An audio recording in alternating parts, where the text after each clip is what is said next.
Hello,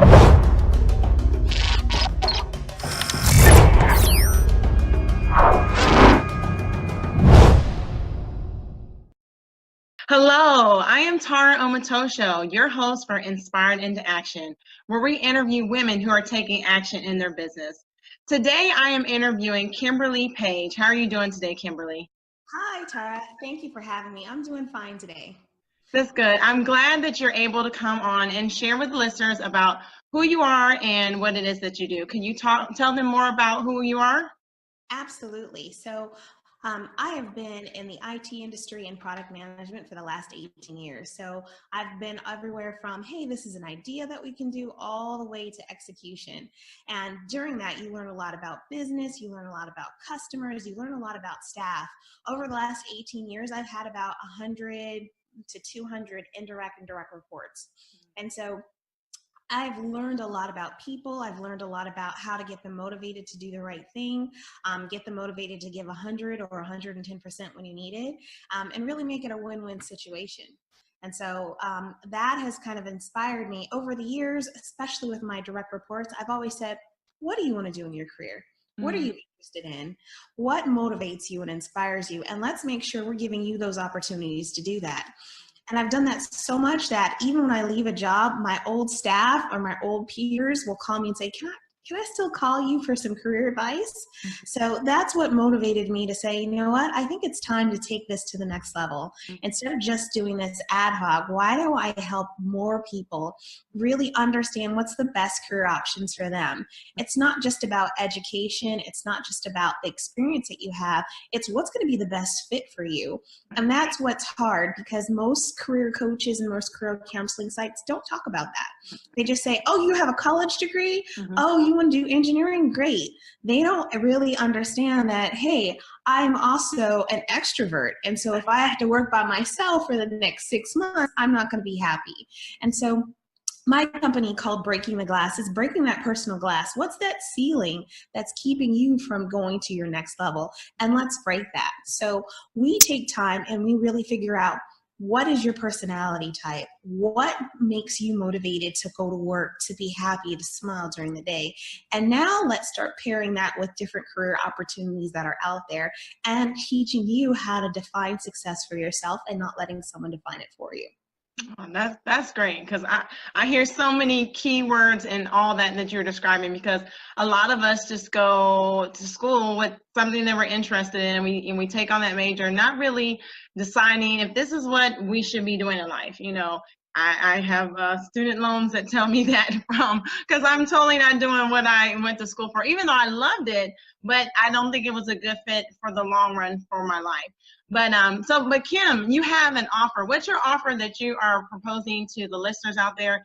Want to make sure that they're able to get in touch with you and to find out more information about what it is that you're doing. Yeah, absolutely. So my offer to each and every person is your personalized career plan. I focus on you. I focus on the 360 perimeter view of you, and not just 2 or 3 different areas. So I start off by finding out details about you, your background, your experience, your personality, what you like and what you don't. And then we start tailoring a path for you to do that, and also teaching you how to promote yourself. As women, we are taught that our work will speak for itself, and unfortunately, that's not the case. We actually have to let our work and our voice speak for ourselves and promote it that way. So I teach you how to do all of those things and put it together in a package. And so you can visit my site called breakingtheglass.info. You can visit us on Facebook. We have a Facebook page called Breaking the Glass 2, or even on Twitter, Breaking the Glass 2. There's a lot of different ways that you can get in touch with us, but just think about that. What is that glass that's holding you back? And that's what we're going to take away. That's great, because a lot of people need that, and you need help to figure that out. Sometimes it's not something that you can do on your own. You know, you think about the things that you want to do, but you don't know exactly how to get there. So you really need someone to assist you in helping you through the necessarily the goals and the skill set and the things that you want to achieve. So that's really good that you're out there helping people realize what it is that they really want to do, so they can really reach their potential in their life. Yeah, that's my goal. Yeah. So besides you having a history in doing this, what are some other things that inspired you in order to maybe take this leap and do this on your own? My biggest motivation was I was recently laid off from my job.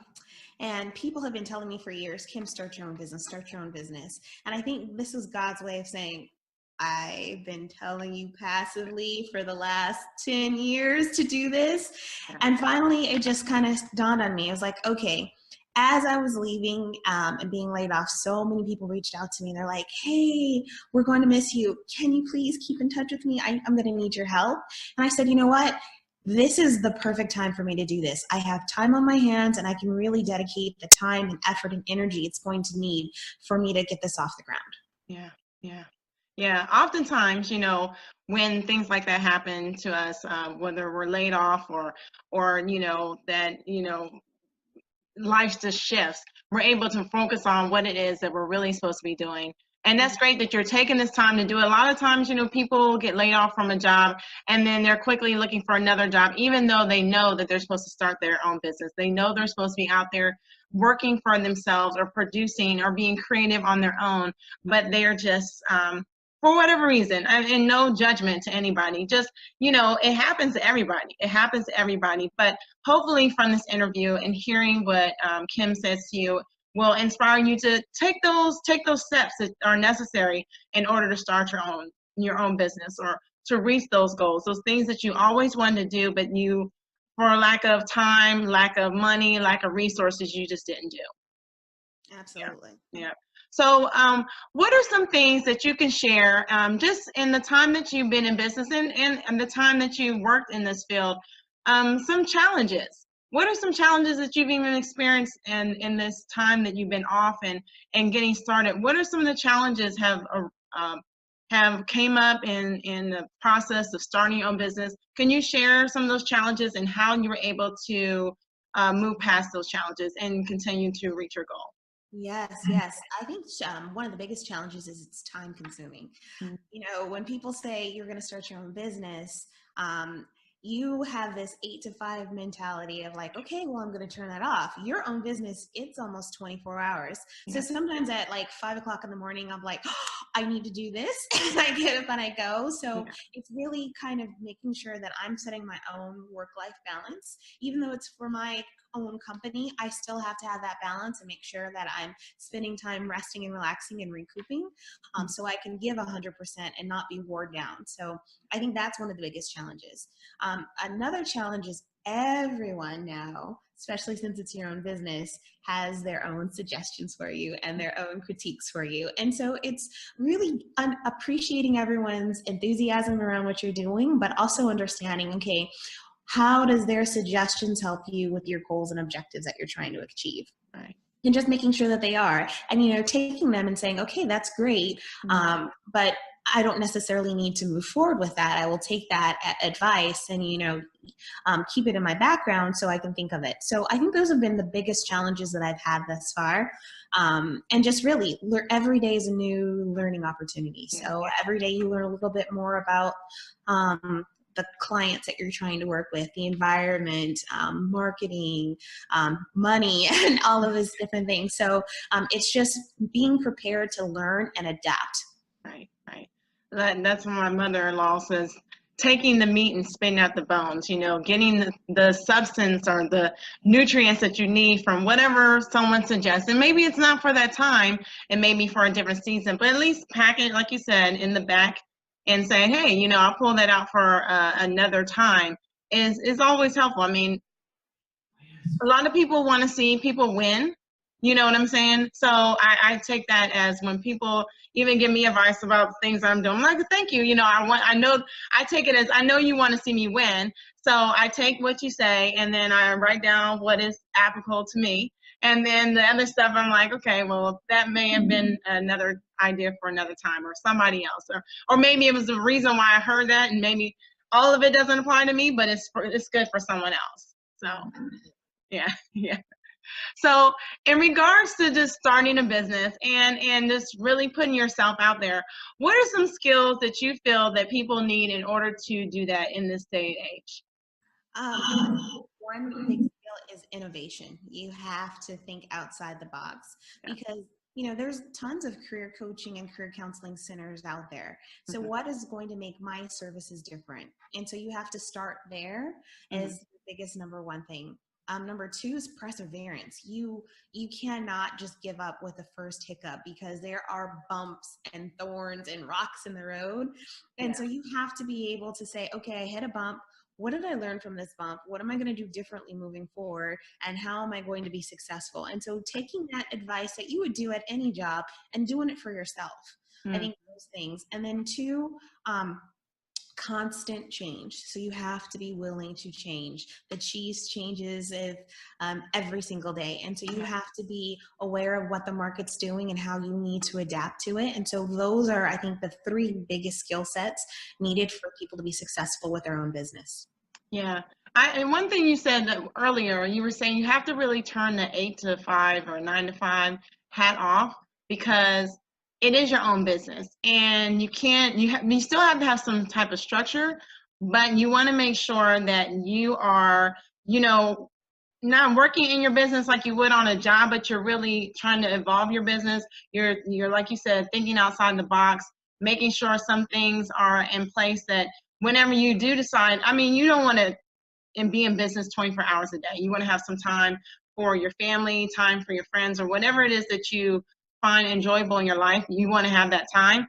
But I think sometimes as a business owner, you get in, you're working, you're grinding, and you don't ever look up and you don't stop. So I know that was earlier in the interview, but I just wanted to also reiterate that is a skill set too. Really knowing time management, help managing your time, knowing where you're spending your time. About the time management, you have to learn how to turn it off, and you have to learn. So for instance, there's time that I need to dedicate to marketing. There's time that I need to dedicate to specific clients. There's times that I need to dedicate to building out the website and doing the financial figures. And so I have to allocate time for that and really understand what's a priority. Oh, I have someone coming over at 11 tomorrow to go over their personal site. I'm going to focus on that first and then put the other stuff. So that is a very important skill set, and really just understanding what is your full layout, making sure you understand all of those different things and realize they do take time and you got to prioritize. Yeah, you do. You do have to prioritize, and whatever it is, if you're using your phone, you're using pen and pencil and paper, or you're jotting down that schedule, you definitely have to be a better manager of time. I think that's one thing that a job or, gets us stuck in, because we have a set time or there's someone that we're accountable to. But in your own business, it's like just you. You're accountable to yourself. Even if you have coaches or you have people that have your ear, you still are accountable to your time. You still have to make sure that you are maximizing the time that you have. I think that's one of the things I think I have found that's really key in my business. So in regards to ways to take action, because this is called inspiring action, what are some things that you can say that have helped you take action that will work for someone else? If they want to start a business, maybe it's not like yours, but a business in general, what are some actionable steps that they can take today or tomorrow in order to start their business? I think one of the good things is they identify a change that needs to happen. So everyone sees opportunities for something to be different and something to be better. And so if you are see that and have the skill set to close that gap, be inspired to do it. I think that's probably one of the biggest motivating things. I see this gap. People have said, hey, you've helped close this gap for me. I can do this on a professional basis. There are other things that people can do on that same basis. And so use those gifts that God has given you to kind of bless other people and close those gaps that other people can't. Like, I can't tell people, I'm going to start a daycare. Not my cup of tea. But some other people might be like, you know what? I think this is good. I don't see good daycares around here, and they might want to close that gap. Do it, because, everyone's been called to a purpose, and that might be your purpose. Yeah, you're right about that. Everyone has their own gifts and their own talents, and your talent may not be mine. It might not be yours. And if it is, then we can collaborate. Even if it's not, we can collaborate on some things and encourage each other. But just knowing where your gifting is. What are some things that you do or that you listen to or that you read that help you to stay motivated in this life as an entrepreneur? One of the biggest motivations I have is the 7 Habits of Highly Effective People by Stephen Covey. I think that has helped me throughout my life. Yeah. And it's always kind of going back and saying, okay, how can I make this a win-win situation? Yeah. How am I sharpening the saw for myself? How am I doing these different things and managing my time? What skills are going to help me right now? And it kind of, what I love about it is it's 7 different habits that you can use interchangeably. Yeah. And that's what being an entrepreneur is. You're going to have to pick up habit number 1 right now. The next week is habit 7. Right. 2 weeks ago it's habit 3. And so that really motivates me and inspires me to say, okay, today, this is what I'm going to do. This is what I'm going to focus on. And here's some skills and reminders of how to be successful doing it. Right. And listening to someone that has had success in those areas is key. Well, thank you, Kim, for sharing all those words of wisdom with us. I know that the listeners were able to get a lot of good key information from you, and they'll be going to your website. Tell us your website again, and tell us where we can find you. Yes, so please come visit the website. It's called breakingtheglass.info. Or you can visit us on Facebook. Our Facebook page is called Break the Glass 2, or on Twitter, Break the Glass 2. So come visit us. We have lots of things that you can learn, lots of different inspiring things for you to help you start your own career. All right, great. Thank you very much again. All right, thank you so much.